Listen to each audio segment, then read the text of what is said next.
लिखना प्रारंभ किया और वेद व्यास जी महाराज बोलना प्रारंभ करते हैं तो चतुर्थ श्लोकी भागवत का जब व्याख्यान की तो चतुर्थ श्लोकी भागवत से 18,000 श्लोकों का वर्णन किया। 18,000 श्लोक, 335 अध्याय, 12 स्कंद का व्याख्यान किया। अब कहने लगे कि भागवत कथा की रचना की तो विचार करने लगे कि कथा को सुनने का सर्वप्रथम अधिकारी कौन है, कि भागवत कथा को सुनने का अधिकारी कौन है।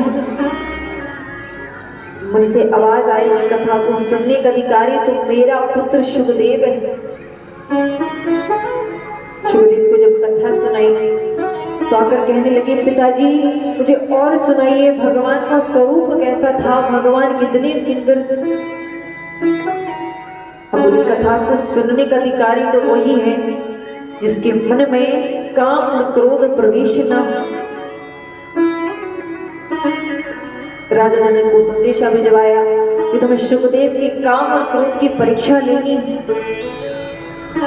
परीक्षा लेने पहुंचे राजा जनक के द्वार पर तो राजा जनक बोले शुकदेव जी महाराज से कि कुछ समय तक द्वार पर ही प्रतीक्षा कर, कुछ दिनों तक भगवान की कथा सुनने के लिए शुकदेव जी महाराज द्वार पर ही प्रतीक्षा कर रहे हैं। सैनिकों से कहा जाओ जाकर देखो, शुकदेव के मुख पर यदि जरा सा भी क्रोध नजर आए तो आकर के मुझे तुरंत बताना। सैनिक ने आकर देखा तो बोले महाराज ऐसा संत तो मैंने पहली बार देखा, इसके मुख पर जरा सा भी क्रोध नजर नहीं आता और इतने दिनों से द्वार पर खड़े। भाग कर गए द्वार पर, अंदर लेकर तो शुकदेव जी महाराज ने क्रोध पर विजय प्राप्त की। अब काम की परीक्षा लेनी है तो कई सारी स्त्रियों ने शुकदेव जी महाराज को घेर ली। कोई पंखा चलाए, कोई भोजन कराए, कोई जलपान कराए। और फिर सैनिकों ने देखा तो बोले महाराज ऐसा तेजस्वी संत मैंने अपने जीवन में पहली बार देखी, जिसके अंदर ना तो काम प्रवेश है ना मुख पर क्रोध प्रवेश है। तो कथा को सुनने का अधिकारी वही है जिसके मन में ना तो किसी प्रकार का क्रोध हो ना किसी प्रकार का काम प्रवेश हो। महाराज मेरी क्या सामर्थ्य कि मैं आप जैसे संत को कथा सुनाऊं। यदि आप कथा सुनना चाहते हैं तो जाओ जाकर के अपने पिता वेद व्यास जी महाराज से श्रवण करो। बोले पिताजी अब मैं कृष्ण के स्वरूप के बारे में जानना चाहता हूँ कि भगवान कितने सुंदर, भगवान ने पूतना का वध कैसे किया, आप हमें कृष्ण कथा सुनाई। अब सर्वप्रथम वेद व्यास जी महाराज शुकदेव जी महाराज को महाभारत की कथा सुनाते हैं। तो जब कौरवों की हार हुई, पांडवों की जीत हुई तो दुर्योधन अपने कक्ष में अधमरी हालत में लेटे हुए थे। अश्वत्थामा आया करके देखा कि मेरे मित्र की हालत किसने की। बोले मित्र तुम्हारी इस हालत का जिम्मेदार कौन है, बताओ मैं तुम्हारे लिए क्या कर सकता हूँ।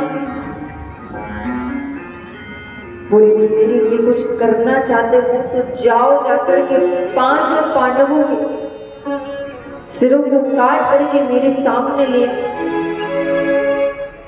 अश्वत्थामा बोले बस इतनी सी बात, अभी मैं तुम्हारा बदला पूरा करके आता हूं। हाथ में तलवार लेकर जैसी जाने लगी, पर यहाँ पर अर्धरात्रि का समय है। 5 पांडवों के बीच में भगवान लेटे हुए पर सोए नहीं, जाग रहे हैं। तो अर्जुन पूछे कन्हैया क्या बात है, तुम रात्रि के समय क्यों जाग रहे हो। भगवान बोले अर्जुन ये जगह तुम लोगों के लिए ठीक नहीं, चलो चल करके दूसरे शिविर में विश्राम कर। पर कहते हैं ना, जागो राखे साइया मार सके ना कोई, बाल नवा का कर सके जो जग बैरी हो। जागो राखे साइया मार सके ना कोई, और बाल नवा का कर सके जो जग बैरी। कि रक्षक जिनका गोविंद है, रखवाला जिनका कन्हैया है, उसका कोई कभी कुछ बिगाड़ नहीं सकता। दूसरे शिविर में ले गए। अब कहते हैं ना कि भाग्य का लिखा कभी कोई मिटा नहीं सकता। जो भाग्य में लिखा है वो होकर जरूर रहेगी।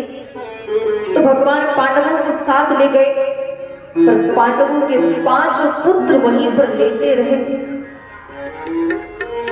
तलवार लेकर आए, सिरों को काट करके वहां से चले गए।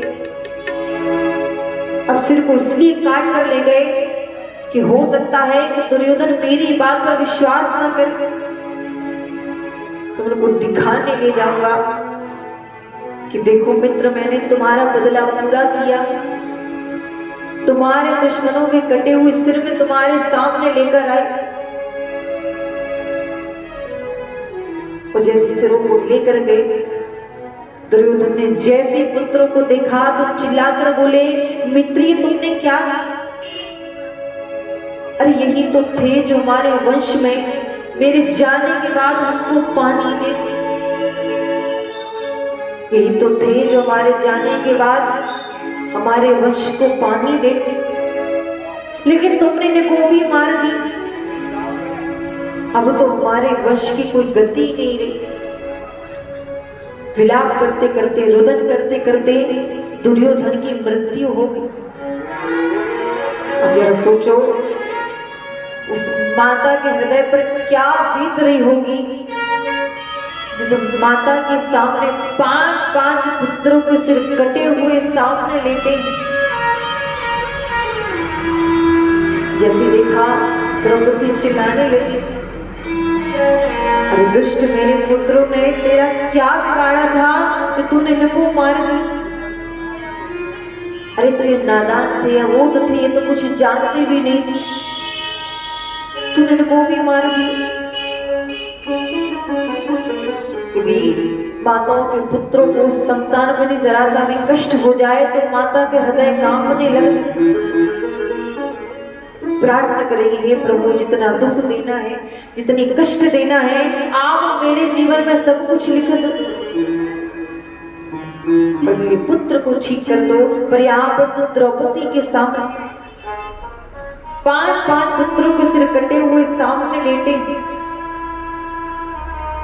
अर्जुन बोले, देवी तुम्हारे पुत्रों के हत्यारे को मैं जीवित नहीं छोड़ूंगा। केस पकड़ कर लाए, सामने खड़ा कर दिया। बोले, देवी ये रहा तुम्हारे पुत्रों का हत्या। तुम कहो तो इसके 1000 टुकड़े करके किसी जानवर को खिला दे, तुम कहो तो इसको जलते हुए अग्नि में फेंक दे। तुम्हारे पुत्रों का हत्यारा तुम्हारे सामने है, बताओ देवी तुम इसके साथ क्या करना चाहती हो? पर द्रौपदी तो एक माँ है। रोते हुए बोले, अर्जुन आप इनको जाने दो, इनको छोड़ो। बोले, देवी ये तुम्हारे पुत्रों का हत्यारा है, इसने तुम्हारे पुत्रों को मारा, मैं इसको कैसे छोड़ूं? बोले, अर्जुन इसने मेरे पुत्रों की हत्या को तो कर ही दिया है, और जिस प्रकार मुझे कष्ट हो रहा है, मुझे पीड़ा हो रही है, मैं नहीं चाहती यही पीड़ा, यही कष्ट इनकी माता को भी हो। आज जो दुख मैं देख रही हूँ, आज जो मेरे हृदय पर बीत रही है, मैं नहीं चाहती यही दुख, यही पीड़ा इनकी माता को भी हो। और जो भगवान के पास पहुंचकर बोले, प्रभु कुछ करिए। क्योंकि द्रौपदी के मन में तो करुणा आ गई। वो कहती है कि मैं अपने पुत्रों को हत्यारे में छोड़ूं। अब तुम ये बताओ कि इसके साथ क्या करना चाहिए। और जैसे भगवान से पूछा तो भगवान कहने लगे, पूजिए विप्र सकल गुणहीना, शूद्रेण गुणगण वेद प्रवीणा। ओम श्री राम जय राम जय जय राम, श्री राम जय राम जय जय राम।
पूजिए विप्र सकल गुणहीना, शूद्रेण गुणगण वेद प्रवीण। बूढ़े अर्जुन क्या करे धर्म संकट में, तो इसको मारो भी मत, इसको छोड़ो भी। अरे कन्हैया मारो भी मत, छोड़ो भी मत, तो इसके साथ क्या करना चाहिए। बूढ़े अर्जुन यदि तुमने इसको मार दिया तो ब्राह्मण वध का तुम्हें पाप लगेगी। यदि मार दिया तो ब्राह्मण वध का पाप लगेगा। यदि छोड़ दिया तो बालकों के हत्यारे को छोड़ने का भी तुम्हें पाप लगेगा। हे प्रभु कुछ करिए, धर्म संकट में है प्रभु, कोई मार्ग बताइए। बोले अर्जुन मृत्यु से बड़ा घाव अपमान का होता है, मृत्यु से बड़ा घाव अपमान का होता है। तब अश्वत्थामा के आधे बाल काट दिए गए, आधी दाढ़ी काट दी गई और मस्तिष्क से मणि निकाल करके धक्के मार करके अश्वत्थामा को वहां से निकाल दिया गया। पर फिर भी अश्वत्थामा विचार कर रहे हैं कि पांडवों के पुत्रों को तो मैंने मारे ही नहीं, अब बचा कौन। उत्तरा के गर्भ में अभिमन्यु का पुत्र, यदि इसको भी मैंने मार दिया फिर पांडवों की कोई गति नहीं। उत्तरा के गर्भ में ब्रह्मास्त्र चलाया और जैसे ही ब्रह्मास्त्र चलाया उत्तरा भागी भागी तुरंत भगवान के पास पहुंची। भगवान की पहुंच कह रही है, पाहि पाहि महायोगिन देव देव जगतपते, नान्यम त्वद्भयम पश्ये, यत्र मृत्यु परस्परा। पाहि पाहि महायोगिन देव देव जगतपते, कन्हैया मेरी रक्षा कर, कृष्ण मेरी रक्षा करो, ये ब्रह्मास्त्र मुझे जलाकर के भस्म कर दे। और जैसी भगवान के पास पहुंची कि तुरंत भगवान सूक्ष्म रूप धारण करके उत्तरा के गर्भ में प्रवेश कर। अब ध्यान से सुनिए कि भगवान की लीलाएं क्या। भगवान ने 24 अवतार लिए, पर 24 अवतारों में भगवान किसी के गर्भ में नहीं है। कृष्ण अवतार लिया, राम अवतार लिया, वामन अवतार लिया, पर कभी भी भगवान किसी के गर्भ में नहीं। जब समय आया अवतार लेने का समय आया तो भगवान निकट प्रकट हो गए, पर किसी के गर्भ में नहीं।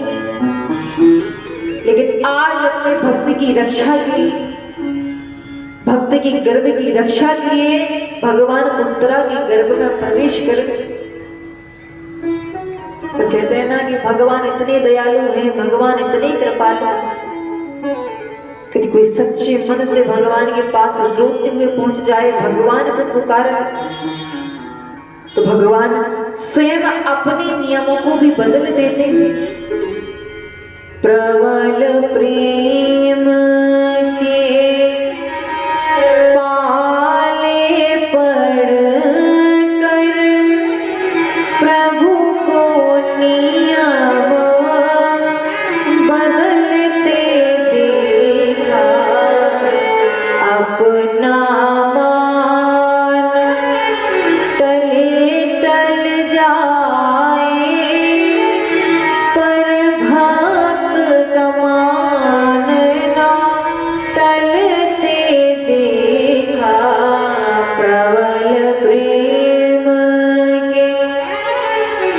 प्रबल प्रेम के पाले पड़कर प्रभु को नियम बदलते थे। अपना मान टले टल जाए, पर भक्त का मान न टलते देखे। उत्तरा की स्वयं अपने पास इतना परिवार,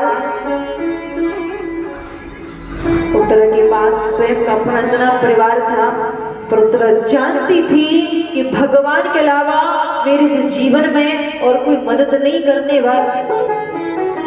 और हम कहते हैं कि जब हमारे ऊपर संकट आता है, विपत्ति आती, तो सर्वप्रथम हम अपनों के पास जाकर देखते हैं, अपनों से मदद मांगेंगे कि ये नहीं तो ये मेरी मदद करेगा, ये नहीं तो ये मेरी मदद करेगा। और जब हर जगह से असहाय हो जाए, कोई मदद करने को ना मिले, उस वक्त भक्त को भगवान की याद आती। पर भगवान इतने करुणा निधान हैं, इतने दयालु हैं कि अपनी कृपा बरसाने के लिए पल भर में रीझ जाते, पल भर में रीझ जाते। पर कहते हैं ना कि भगवान को देखने के लिए हृदय के नेत्र होना भी जरूरी है। यदि आंखों में पर्दा नहीं है, तभी तो भगवान के दर्शन कर पाएंगे। यदि मन में छल कपट नहीं है, तभी तो इन कानों के द्वारा भगवान की सुंदर कथाओं को श्रवण कर पाएंगे। अरे हृदय के नेत्रों से पर्दा हटाकर तो देखो, एक बार परमात्मा की छवि निहार कर तो देखो, इतने सुंदर है, उसके बाद आपको संसार में कुछ नजर नहीं आए। वृंदावन जो बाकी बिहारी है, तो वृंदावन जब भी जाए, कुछ कर पाए ना कर पाए, पर बिहारी के दर्शन जरूर कर। क्योंकि जो बिहारी जी की प्रतिमा है, ना तो ये कहीं से लाई गई है, ना इसको किसी कारीगरों द्वारा बनाया गया है। ये तो साक्षात श्री हरिदास जी महाराज के भजनों के द्वारा कलयुग में भगवान राधा कृष्ण समाहित होकर के प्रतिमा बन गई थी।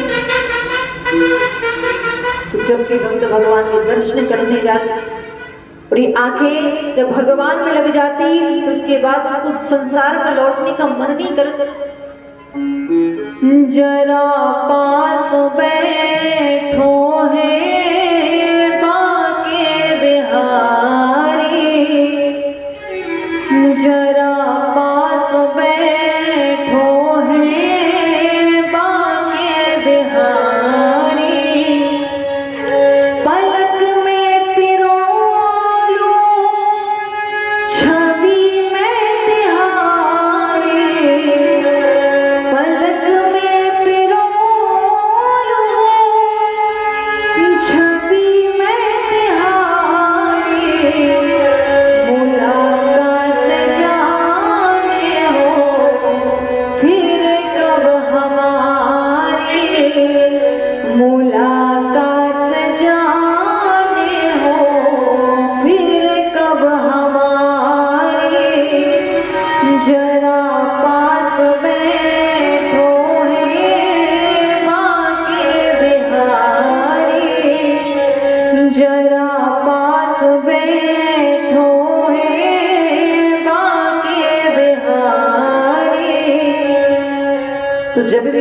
भगवान के पास जाते हैं, ऐसा कहते हैं कि जब उनके दर्शन करने जाते हैं तो कुछ ही क्षणों में वहां के जो पुजारी हैं बार बार पर्दा लगाते हैं। इसलिए लगाते हैं कि भगवान के नेत्र इतने सुंदर हैं कि जब भी कलियुग का भक्त भगवान के दर्शन करने जाता है तो एक विदेशी गोपी जब भगवान के दर्शन करने आई और जब भगवान को देखने लगी, देखते देखते रोने लगी और रोते रोते जब वह वापस लौटी तो बिहारी जी की प्रतिमा मंदिर से उठ करके उस गोपी के साथ जाने लगी।